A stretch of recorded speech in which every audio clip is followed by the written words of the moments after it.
New York just witnessed a financial earthquake, the staggering $350 million fine to Donald Trump in the culmination of a years-long trial is quickly shattering investors' confidence, and Mr. Wonderful, Kevin O'Leary, is one of them. It's not just the allegedly inflated property value or the fact that there were no victims in this particular case, because I think what Kevin reveals later on in this clip is bad omens all around for the future of New York's tech economy. Let's just get into it. Well, this award, just leaving the whole Trump thing out of it and seeing what occurred here, and I'm no different than any other investor. I'm shocked at this. I can't even understand or fathom the decision at all. There's no rationale for it. And so let me give you a real-time experience I'm having regarding this, and I'm not the only one. It doesn't matter what the governor says. New York was already a loser state. Like California is a loser state. There are many loser states because of policy, high taxes, uncompetitive regulation. It was already on the top of the list of being a loser state. I would never invest in New York now, and I'm not the only person saying that. Harsh words there from Kevin, but perhaps it's easier to see where he's coming from if you're a businessman. A state is defined by its people, and over the last few years, New York hasn't done a stellar job at retaining the world-class business acumen that has built the city's fortune and fame. It's not just the fact that living or doing business in New York gives you the highest tax burden, but also the fact that nearly $1 trillion worth of assets owned by 17,000 businesses have left the state in the last few years owing to the stiff taxation system, high crime, and inhibitive cost of living. What you're witnessing right now with an unprecedented amount of fine for a case like this does little to shore up that image, and you know why? This entire ordeal of a case with multiple back and forths between Donald Trump and Judge Arthur Engoron has already left a lot of people in real estate and business questioning if it sets a precedent for something similar happening to them. Here's an example. The allegation is that Donald Trump inflated the value of the Mar-a-Lago resort by an eye-searing 2,300%, but real estate agents and experts have come out criticizing Judge Arthur's method of evaluating the property's value, where he's using government assessors' appraisals used for tax purposes rather than market appraisals, and that actually determines the sale value. A recent string of sales on Palm Beach in the many tens of millions in dollars hasn't helped either, and it's a similar case with buildings like the Trump Tower in New York that's making a lot of real estate investors in the area realize that the same can happen to them as well. It's not a confidence booster for a businessman like Kevin O'Leary. Do you think any foreign institution or any private equity firm or any pension fund would touch New York? No. And that's why New Yorkers should be concerned. The fine people of New York should ask themselves, why are we such a loser state? How are we going to attract business? It's not just the existing businesses that are fleeing out to Texas and Florida.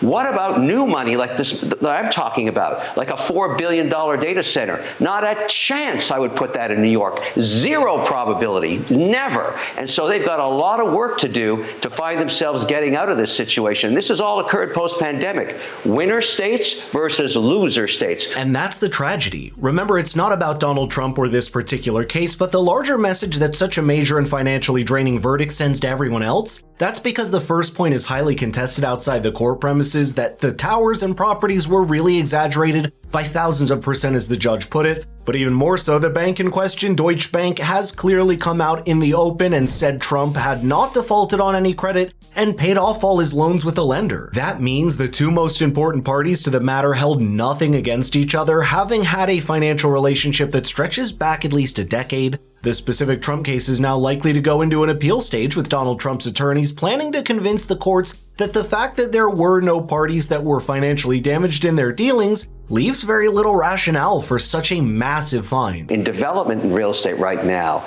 the hottest asset class is very high-end data centers. They cost anywhere from $2.5 to $3.5 billion each. They're very expensive. They require low power. You need permits, but most of the major institutions in the world need more data centers, and that's why developers like me are doing this. Now, you need power. So New York has Niagara Falls. Normally, you'd consider that to put in one of these facilities, create 400 jobs, 5 more jobs for each of one of those for auxiliary services. I can't go to New York.